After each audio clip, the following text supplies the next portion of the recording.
Welcome to the installation video of Fishbone Offroad's Mako rear bumper for Jeep's 2018 to current JL Wrangler. Step 1. Remove the existing rear bumper. We suggest you remove the tire as well to aid the installation. Step 2.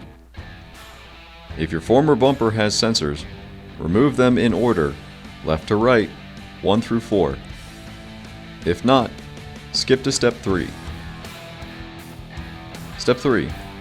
Reinstall your sensors into the Mako rear bumper in the order and the place that you removed them.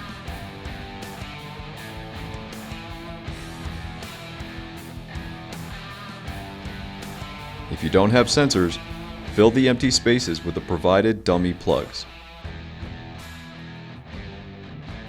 Step 4.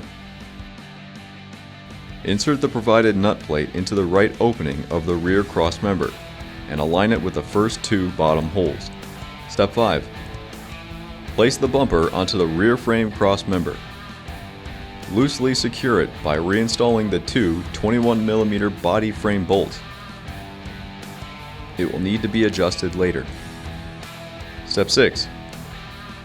Starting with the right side, loosely install 2 18mm bolts into the nut plate. Loosely install the last 4 18mm bolts on the left side. Ensure the bumper is centered and begin tightening each bolt. Step 7. Reattach the sensor power cables and reattach your tire. Once all the hardware has been secured, then it's time to head out and enjoy your new Fishbone Off-Road Mako rear bumper.